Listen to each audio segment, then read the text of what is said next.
ప్రియ పరలోకపు తండ్రి, ఆమేన్. ఎవరు అటు ఇటు తిరగద్దు. కొద్ది నిమిషాల్లో మనము ప్రార్థన ముగించుకుందాం. మదర్స్ డే కాబట్టి ఒక మదర్ని జ్ఞాపకం చేసుకుందాం. మరి ఒక మదర్ ఉన్నారండి. ఆ తల్లి గురించి చెప్పకముందు ఆ కుమారుడి యొక్క పరిస్థితిని చెప్పాలనుకుంటున్నా. ఎంత అల్లరి అంటే ఆ అబ్బాయి, ఊరంతటిలో ఆ అబ్బాయి వల్ల ఆ తల్లి మాటలు పడేది. స్కూల్లో తీసుకెళ్ళి జాయిన్ చేస్తే స్కూల్లో టీచర్స్ ఆ అబ్బాయికి టీసీ ఇచ్చేశారు. కారణం ఏంటి అంటే, నీ కుమారుడి వల్ల మిగతా పిల్లలందరూ ఇబ్బంది పడుతున్నారు కాబట్టి నీ బిడ్డను స్కూల్ నుంచి డిస్మిస్ చేస్తున్నామని. అట్లా అక్కడ ఇక్కడ స్కూల్స్ మారింది. ఇంకొక స్కూల్ కొంచెం ఆ అబ్బాయికి ఊహ రాగానే తిరిగి అదే పరిస్థితి ఎదురైంది. ఆ అబ్బాయి చేతిలో ఆ స్కూల్ ప్రిన్సిపల్, మీ బాబుని ఎక్కడైనా స్కూల్లో జాయిన్ చేసుకో. ఆ తల్లి ఎంత బ్రతిమాలినా అవసరం లేదు, నీ కుమారుడు మా స్కూల్లో ఉంటే ఖచ్చితంగా స్కూల్కి చెడ్డ పేరు వస్తుంది. రెండవదిగా ఆ అబ్బాయి చేసే అల్లరి మేము భరించలేకున్నాం కాబట్టి నువ్వేమైనా చేసుకో, బాబుని నీ స్కూల్లో మా స్కూల్లో ఉంచుకోమంటే ఆ తల్లి ఆ బిడ్డని తీసుకొని ఇంటికి వెళ్ళింది. మీరైతే ఏం చెప్తారు? నీ వల్ల స్కూల్లో అవమానం అంటారు కదా, నీ వల్ల వీధిలో అవమానం అని 2 దెబ్బలేసి చదువుకు పనికిరావు, దేనికి పనికిరావని వదిలేస్తారు. కానీ భక్తి కలిగిన స్త్రీలు, జ్ఞానవంతురాలైన స్త్రీలు అలా వదిలివేయకూడదు. ఆ తల్లిని ఆ బిడ్డ అడుగుతున్నాడమ్మా, ఎందుకు నన్ను స్కూల్ నుంచి పంపించారంటే ఆ తల్లి ఆ టీచర్స్ మాటలకి, అక్కడున్న వారి మాటలకి ఎంతో కృంగిపోయినప్పటికీ, దిగులు పడినప్పటికీ ఆ తల్లి ఒక మాట చెప్పింది. నానా, స్కూల్లో ఈ ఊరిలో, మన ఊరిలో ఉన్న ఈ స్కూల్లో నీకు చదువు చెప్పే అంత జ్ఞానము ఈ టీచర్స్కి లేదు కాబట్టి నిన్ను స్కూల్కు రానవసరం లేదన్నారు. నీవు చాలా తెలివైన వాడివి, నిన్ను ఇంటి దగ్గరే కూర్చోబెట్టి టీచర్ను రప్పించి చదువు చెప్పిస్తానని ఆ తల్లి చెప్పింది. చూడండి, ఆ మాట ఆ తల్లి చెప్పడం వెనుక ఆమె ఎంత సహనం, ఎంత ఓర్పు, ఎంత ప్రేమ, తన కుమారుడి యొక్క భవిష్యత్తు గురించి ఎంత జాగ్రత్త తీసుకుంది. ఆ అబ్బాయి తల్లి మాటను ఓకే అనుకున్నాడు, నిజమే అనుకున్నాడు. నిజంగా ఖచ్చితంగా పిల్లలు వారి మాటలు వీరి మాటల కన్నా చిన్నప్పుడు తల్లి మాటలే బిడ్డల మీద ప్రభావం చూపిస్తాయి. నేను తెలివైన వాడినని నన్ను స్కూల్కి రావద్దు, నాకు స్కూల్లో నాకు చదువు చెప్పే అంత తెలివి టీచర్స్కి లేదని మా మమ్మీ నన్ను ఇంటి దగ్గరే చదివిస్తుంది అనుకున్నారు. ఎంతోమంది ఆ అబ్బాయిని ఎగతాళి చేసి ఉండవచ్చు. ఆ తల్లి ఎన్ని మాటలు పడ్డా ఓర్చుకున్నది, ఆ బిడ్డకు చదువు చెప్పించింది. ఆ బిడ్డ పెరిగి పెద్దవాడై ప్రపంచానికి వెలుగునిచ్చిన వ్యక్తి ఆ వ్యక్తి ఎవరంటే కరెంటు కనిపెట్టిన వ్యక్తి. స్కూల్లో పనికిరారన్నారు, అందరూ పనికిరారన్నారు.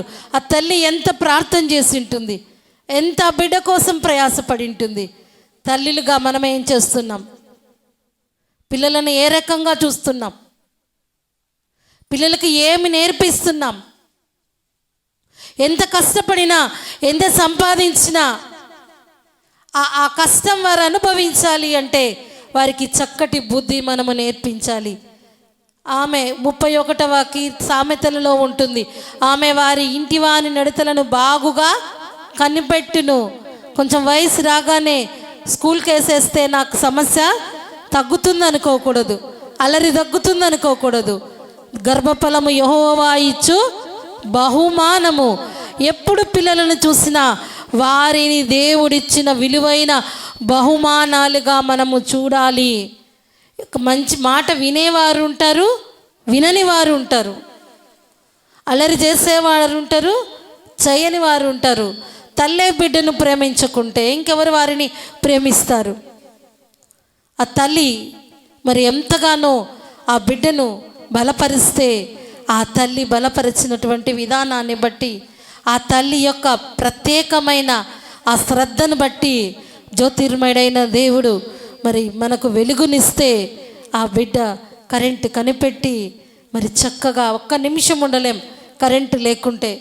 బల్బ్ ఆన్ అవ్వాలన్నా, ఫ్యాన్ ఆన్ అవ్వాలన్నా, ఫోను పనిచేయాలన్నా, ఇంతమందికి ఆశీర్వాదకరముగా ఉండడానికి ఆ బిడ్డ పొందిన ఈ విజయానికి కారణం కేవలము తల్లి ఓపిక.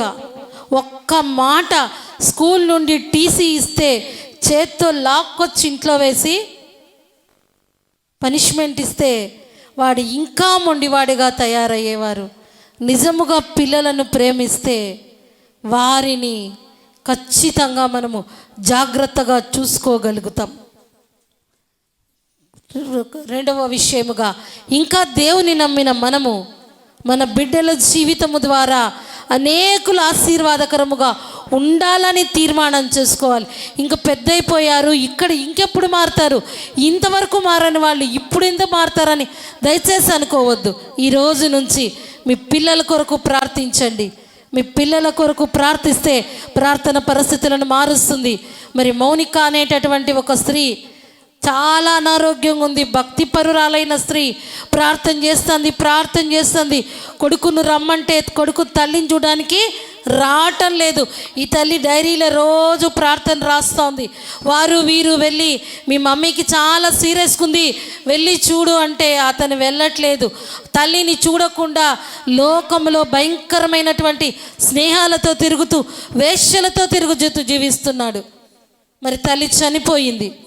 తల్లి చనిపోయినాక ఆమె బరియల్ కార్యక్రమానికి అతను రాలేదు. మరి ఆ తల్లి ఎంతో బాధపడింది. అయినప్పటికీ డైరీలో రాసి పెట్టింది. ప్రతిరోజు కొడుకు కోసం ప్రార్థన చేసి డైరీలో, ప్రార్థన అంటే దేవునితో మాట్లాడడం, నా కొడుకు మీ సన్నిధిలో ఉండాలి ప్రభా, నా కొడుకు మారాలని అలా ప్రేమిస్తూనే ఉంది. ఆ తల్లి చనిపోయింది. బరియల్ కార్యక్రమాలు అయిపోయాయి. కొన్ని రోజులు గడిచిన తర్వాత ఆ టైం లేదు, అందుకే క్లుప్తంగా చెప్తున్నా. ఆ కుమారుడు ఒకరోజు ఇంటికి వచ్చాడు. అవి వెతుకుతూ ఉంటే ఒక డైరీ కనిపించింది. డైరీ తీసి చూస్తే ఆ తల్లి ప్రేమ, ఆ తల్లి చేసిన ప్రార్థన చూసి అతడు వెంటనే మందిరంలోనికి వెళ్ళిపోయాడు. ఏ రోజు మందిరంలోనికి వెళ్ళని వ్యక్తి, తల్లినే ప్రేమించని వ్యక్తి, తల్లి చనిపోతే చూడడానికి కానీ వెళ్ళలేని వ్యక్తి, వాడు బాలేనప్పుడే రాలా, వాడెందుకు నాకు అనుకుందా, వాడు నన్ను చూడలా, వాడు నాకెందుకు అనుకుందా. యథార్థవంతుల పిల్లలు వారి తదనంతరం ధన్యులగుతారు. ఆ తల్లి ప్రార్థన చేస్తుంది, కుమారుణ్ణి దీవిస్తూ ఉంది. అతను మారిపోయి గొప్ప దైవ సేవకుడిగా ప్రపంచాన్ని ప్రభావితము చేసిన గొప్ప సాక్షిగా ఉన్నాడు. తిరిగి అతను వెళ్తూ ఉంటే అతన్ని పిలుస్తూ ఉన్నారు స్నేహితులు. ఆగు, నువ్వు రా అంటే అతను చెప్తున్నాడు, నేను రాలేనని. నువ్వే కదా అంటే, నేను కాదు, నేనుగా లోకములో తిరిగే వ్యక్తిగా మరణించాను. నా తల్లి కన్నీటి ప్రార్థనలో కొట్టుకొని ప్రభువు సన్నిధికి వచ్చాను. నేనిప్పుడు ప్రభువు సాక్షిని అని ఆ బిడ్డ అంత గొప్ప సేవకుడు అవ్వడానికి ఆ తల్లి చనిపోయిన ఆ తల్లి ప్రార్థన కుమారుణ్ణి ప్రభావితం చేసింది. మీ బిడ్డల కొరకు ప్రార్థించండి. వినకున్నా ప్రార్థించండి. ప్రార్థన పరిస్థితిని మారుస్తుంది. విసిగించినా ప్రార్థించండి. ఇంత పెద్దయిపోయారు, ఇంకెందుకు అనుకోకండి. దినము నుంచి వారి కొరకు ప్రార్థించి చూడండి. రెండవది, శపించకూడదు. తల్లిదండ్రుల దీవెనలు ఎప్పుడు బిడ్డల మీద ఉండాలి. చాలా చిన్న విషయాలకే ఎవరు దొరకరు. కొట్టడానికి, తిట్టడానికి ఎవరు దొరుకుతారు? పిల్లలు. కొట్టినా చిన్నప్పుడు ఎదురు చెప్పలేరు, తిట్టినా ఎదురు చెప్పలేరు. ఆ పని మనం చేయకూడదు. ఈరోజు నుంచి అలా చేయకండి. ప్రార్థన చేసి చూడండి. ప్రార్థన పరిస్థితులను మారుస్తుంది. ఇంకొక మాట చెప్పి వాక్యంలోనికి వెళ్దాం. ఒకానొక వ్యక్తికి ఉరిశిక్ష పడింది. ఉరి వేస్తూ ఉన్నారు. మంచి తల్లుల గురించి మనం మాట్లాడుకున్నాం. ఇంకొక తల్లి గురించి మనం మాట్లాడుకుందాం. ఒక తల్లి ప్రార్థన ద్వారా కొడుకు, పనికిరాని కొడుకు కరెంటునే కనబెట్టి చక్కటి ప్రయోజకుడయ్యాడు. ఇంకొక తల్లి కన్నీటి ప్రార్థన ద్వారా ప్రపంచాన్ని మంచి మార్గంలో నడిపించే ఒక సేవకుడయ్యాడు. ఇంకొక తల్లి గురించి మాట్లాడుకొని వాక్యంలోనికి వెళ్దాం. ఏ తల్లిలాగుంటారో తీర్మానం చేసుకుందాం. మరి ఒకానొక వ్యక్తికి ఉరిశిక్ష పడింది. ఉరిశిక్ష పడిన వ్యక్తి చివరి కోరిక ఏంటి ఏంటి అని అడిగితే ఆ విరిశిక్షబడిన వ్యక్తి మా అమ్మను చూడాలి, మా అమ్మతో మాట్లాడాలి అన్నాడు. అలా అన్నప్పుడు అందరూ ఏమనుకుంటారు, ఆ ఖైదీ ఆ బిడ్డకు తల్లి అంటే ప్రేమ అనుకున్నారు. ఆ తల్లిని పిలిపించారు. ఇంకా కొంతసేపట్లో ఉరి వేయబడుతుంది ఆ బిడ్డకు. వెంటనే ఆ బిడ్డ తల్లితో మాట్లాడుతూ తల్లి గొంతు పట్టుకొని చంపేస్తున్నాడు. అందరు ఆపి ఎందుకు ఇలా చేస్తున్నావంటే ఆ అబ్బాయి చెప్తున్న మాట, ఈరోజు ఈ పరిస్థితికి కారణము నా తల్లి, ఈ ఉరిశిక్ష పడడానికి కారణము నా తల్లి. ఎందుకంటే చిన్నప్పుడు పక్కింట్లో నుంచి ఒక గ్లాసు కొట్టుకొని వచ్చి పెడితే దాన్ని జాగ్రత్త చేసి మా అమ్మ నన్ను మెచ్చుకునేది. చిన్న చిన్న దొంగతనాలు చేస్తే ఏ రోజు అడ్డు చెప్పలేదు, ఆ అవసరతలు తీర్చుకునేది. పక్కింటికి వెళ్ళి ఒకటి కొట్టుకొని వస్తే ఇది తప్పు అని చెప్పలేదు. అలా చిన్నప్పటి నుండే అవి ఇవి కొట్టేయడము, తీసుకొచ్చి ఇంట్లో ఇవ్వడము, ఇదే నేర్చుకున్నా నేను. పెద్దయినాక పెద్ద దొంగతనాలు. చివరికి నా జీవితము ఈ రీతిగా ముగిసిపోవడానికి కారణము నా తల్లి. నేను చనిపోవడానికి కారణము నా తల్లి. నా జీవితము సమాప్తం అవడానికి కారణము నా తల్లి. చిన్నప్పటి నుండి పిల్లలకు ఏమి నేర్పిస్తారు? చిన్న పొరపాటు చేస్తే పక్కింట్లో నుంచో, ఎదురింట్లో నుంచో, మరి మందిరంలో నుంచో, స్కూల్లో నుంచో ఏమైనా కొట్టేసి తీసుకొస్తే సిగ్గుపడక అలా తీసుకురావడము తప్పు. నీవు ఒకటి కొట్టేస్తే 10 కోల్పోతాం మనం. దేవుని ఆశీర్వాదాలు నీకు రావు, నీకు చక్కగా చదువు రాదు. దేవుడు ఆశీర్వదిస్తేనే జ్ఞానమని చెప్పి ఆ బిడ్డలను సరిచేస్తే వారు ఖచ్చితంగా జీవితం మార్చుకుంటారు. తప్పు దారిలో ఉన్న వారు కరెక్ట్ అయిన దారిలో నడిచే అవకాశం ఉంది. మరి దినమున రక్షణ మినిస్ట్రీలో ఈ మాటలు వింటున్న నీవు ఖచ్చితంగా పిల్లల విషయంలో ఏ చిన్న పొరపాటు ఉన్నా దేవుని దగ్గర ఒప్పుకొని ప్రార్థన చేసుకొని పిల్లల పట్ల ప్రేమ కలిగి అదే విధముగా పొరపాటు చేస్తే గద్దించి సరిచేసి జాగ్రత్తగా వారిని చూసుకొని మనము ముందుకు సాగే కృపా భాగ్యము ధన్యత ఈ మాటలు వింటున్న ప్రతి ఒక్కరికి దేవుడు దయచేయునుగాక. మంచి మదర్స్గా మనముందాం, మంచి తల్లులుగా మనముందాం. మన బిడ్డల జీవితాల ద్వారా అనేకులు ఆశీర్వదించబడేటటువంటి గొప్ప కృపను పొందుకున్నాం. ఎంత పనికి రాని దానినైనా ఒక అద్భుతమైన సాధనముగా చేయగలిగిన వాడి దేవుడు. గవర్నమెంట్ స్కూల్లోనే టీసీ ఇచ్చి పడేసిన పనికిరాని వ్యక్తే ప్రపంచానికి కరెంటు కనిపెట్టే గొప్ప కృపను దేవుడు ఇచ్చాడంటే దేవుని కృప గొప్పది. ప్రార్థన చేసి ప్రభు మార్గంలో పిల్లలను పెంచుదాం. యెషయా గ్రంథం 12వ అధ్యాయం 2వ వచనాన్ని చూద్దాం.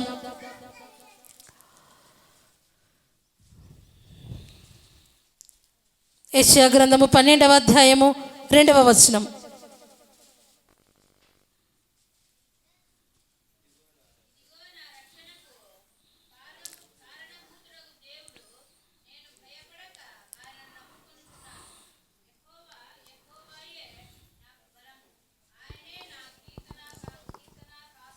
ఆమేన్. ఇదిగో నా రక్షణకు కారణభూతుడకు దేవుడు, నేను భయపడక ఆయనను నమ్ముకొనుచున్నాను. ఆమె ఈ దినమున ఈ మాటలు వింటున్న నీవు ఏ భయములో ఉన్నా, ఎంత భయములో ఉన్నా, ఎలాంటి పరిస్థితిలో ఉన్నా ఈ మాట చెప్పగలగాలి.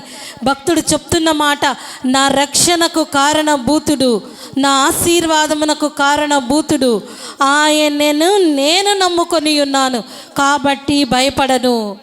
నువ్వు ఇంకా భయపడుతున్నావంటే దేవుని నమ్ముకోవడం లేదని, దేవుని శక్తిని ఇంకా గుర్తెరగడం లేదని, దేవుణ్ణి ఆశ్రయించడం లేదని, ఎలాంటి భయములో నీవున్నా నా రక్షణకు కారణభూతుడగిన నా దేవుని నమ్ముకొనుచున్నాను కనుక భయపడను. భయపడక ధైర్యముగా ఉండాలి. అది ఎంతటి భయపెట్టే పరిస్థితి నుంచైనా విడిపించగలిగిన విమోచకుడైన దేవుడు.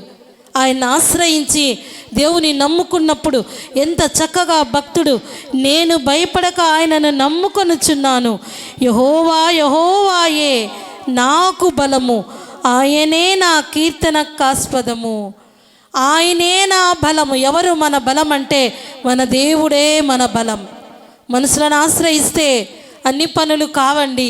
తాత్కాలికంగా కొన్ని పనులు అవ్వచ్చేమో, కానీ దేవుణ్ణి ఆశ్రయించినట్లయితే, దేవుని బలం మీద ఆధారపడినట్లయితే ఎంతటి ఇబ్బందికరమైన పరిస్థితుల నుంచైనా విడిపించగలిగిన విమోచకుడైన దేవుడు, ఎంత అవమానము నుండైనా రక్షించగలిగిన దేవుడు, ఎంత కీడు నుంచైనా నిన్ను తప్పించగలిగిన దేవుడు. ఆయనను నమ్ముకొని నా బలము నా దేవుడే అని నోటితో చెప్పడము కాకుండా మనసులో ఉంచుకొని దేవుని బలాన్ని ఆశ్రయించి ముందుకు సాగినట్లయితే బలమైన కార్యాలు నీ జీవితంలో జరుగుతాయి. బలమైన ఆశీర్వాదాలు నీ కుటుంబం అనుభవిస్తుంది. బలమైన దేవుని సాక్షి బిడ్డలుగా దేవుడు మిమ్మల్ని ఉంచుతాడు. ధైర్యంగా చెప్పిన నీవు దేవుని బలాన్ని ఆశ్రయించాలి. చాలామంది దేవుడి సన్నిధికి ఈరోజు రాలేదు. కారణం ఏంటంటే, కొద్దిమంది అడిగి వెళ్ళారు, ఎలక్షన్స్ ఉన్నాయి, ఓట్లు వేస్తున్నామని, మంచిదే. ఇంకొంతమంది ఇళ్ళ దగ్గరే ఉన్నారు, నాకు తెలుసు, ప్రభువు సన్నిధికి రాలేదు. కారణం, రేపు ఎలక్షన్స్. మన వాళ్ళు ఎవరైనా నిలబడ్డారా సంఘంలో? మనం ఎవరైనా నిలబడ్డామా? చూడండి, అది దేవుని బలాన్ని ఆశ్రయించినట్ట, ఎలక్షన్ని ఆశ్రయించినట్ట.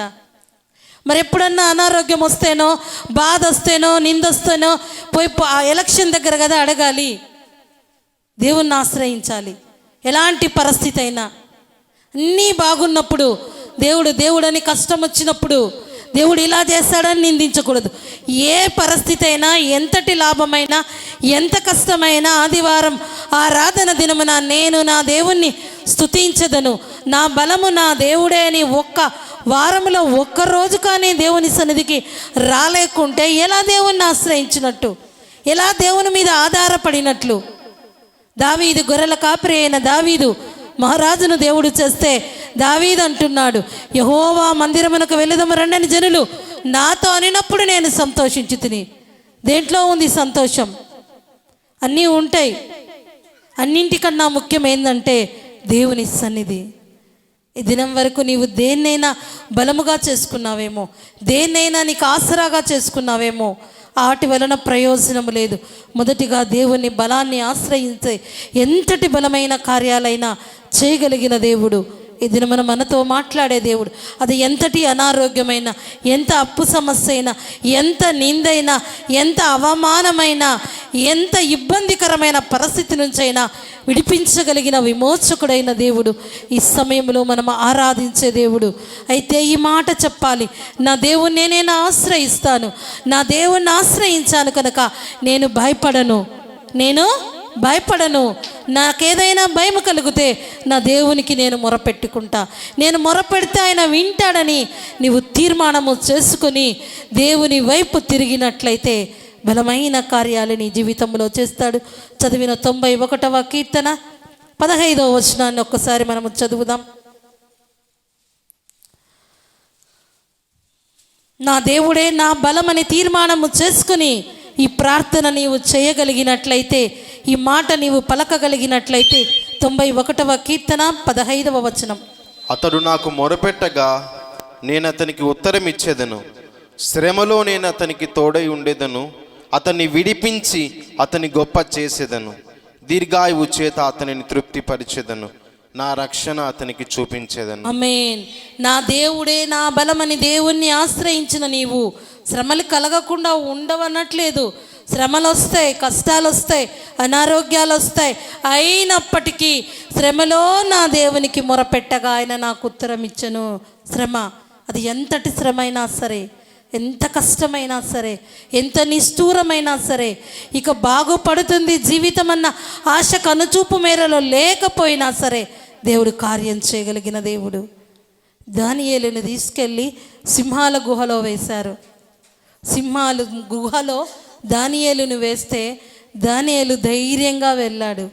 ఒకే మాట, దానియేలు ఎందుకు ధైర్యంగా వెళ్ళగలిగాడంటే దేవుణ్ణి ఆశ్రయించా, నా బలం నా దేవుడే. సింహాలు దానియేలు ముందు మోకరిల్లాయి. ఈ దినమున నిన్ను ఇబ్బంది పెట్టే మనుషులైనా సమస్యలైనా బలంగా కనిపిస్తున్నారేమో, నీ శక్తి కంటే, నీ యొక్క సామర్థ్యము కంటే నీవు భయపడవద్దు. దేవుని బలాన్ని నీవు ఆశ్రయించినట్లయితే అలనాడు దానియేలు ముందు సింహాలు మోకరిల్లినట్టుగా నిన్ను ఇబ్బంది పెట్టే సమస్యలు నీ కాళ్ళ కింద దేవుడు లయపరిచేస్తాడు. సమస్యల నుంచి విడిపిస్తాడు, కష్టము నుంచి విడిపిస్తాడు. అసలు మనం ఆధారపడవలసింది దేవుని మీద. దేవుని బలాన్ని ఆశ్రయించి దేవుడిచ్చే ఆశీర్వాదాలు పొందుకున్నాం. శ్రమ కలిగినప్పుడు శ్రమలో నేను అతనికి తోడై ఉందును, అతన్ని విడిపించి అతన్ని గొప్ప చేసేదను. ఎంతటి శ్రమ కలిగినా నీవు దేవునికి మొరపెడితే నేను అతన్ని విడిపించి గొప్ప చేస్తానంటున్నాడు దేవుడు. ఈ దినం ఫైనాన్షియల్గా, ఆర్థికంగా, ఆరోగ్యంగా అన్ని రకాలుగా నీ స్థితి తక్కువగా ఉందేమో, శ్రమలోనే ఉన్నావేమో, ఈ మాటలు వింటున్నావేమో, అవమానంలో ఉన్నావేమో, నీ కుటుంబ పరిస్థితి బాగాలేదేమో, ఇంకా నిన్ను పట్టించుకునే వారెవరు లేరేమో, నీకంటూ ఏ సంతోషము లేని స్థితిలో ఉన్నావేమో. దిగులు పడని అవసరం లేదు. నీ శ్రమను దేవుడి సన్నిధిలో మొరపెడితే నేను అతన్ని విడిపించి గొప్ప చేస్తానంటున్నాడు. ఎవరైనా చెప్పగలరా ఈ మాట? విడిపించి గొప్ప చేస్తానంటున్నాడు. దీర్ఘాయువుతో తృప్తిపరుస్తానంటున్నాడు. మన పాదములకు రాయి తగలకుండా మరి 91వ కీర్తనలో దేవుడు మనల్ని ఎంత గొప్పగా ప్రేమిస్తున్నాడు అంటే 11, 12 వచనాలను మనము చదువుదాం. నీ మార్గములన్నిటిలో నిన్ను కాపాడుటకు ఆయన నిన్ను గూర్చి తన దూతలను ఆజ్ఞాపించును. నీ పాదములకు రాయి తగలకుండా వారు నిన్ను తమ చేతుల మీద ఎత్తి పట్టుకుందురు. ఆమేన్. దేవుణ్ణి ప్రేమించు వారిని, దేవుణ్ణి ఆశ్రయించు వారిని, మహోన్నతుడైన దేవుని యొక్క సన్నిధానములో ఆయనను వేడుకునే వారి పాదాలకు రాయి తగలకుండా, మన పాదములకు రాయి తగలకుండా మనకు పరిచర్య చేయుటకు దేవదూతలను కావలి ఉంచిన ఆ కరుణామయుడైన దేవుని బలాన్ని నీవు ఆశ్రయించగలిగినట్లయితే నీ శ్రమలో నుంచి విడిపించి నిన్ను, నీ కుటుంబాన్ని గొప్ప చెయ్య మొదలు పెడతాడు దేవుడు. లేచి నిలబడి తీర్మానం చేసుకుంటావా? దేవా, నిన్ను ఆశ్రయిస్తున్నా ప్రభా. ఇన్ని దినములు ఆశ్రయించినట్లే ఉండి దేవుని మీద ఆధారపడలేని స్థితిలో ఉన్న ఈ దినమున ఒక చక్కటి అవకాశం. సునీల్ ముందుకు సర్వోన్నతుడు అనే చక్కటి పాట పాడుచుండగా మనమందరము తీర్మానం చేసుకుందాం.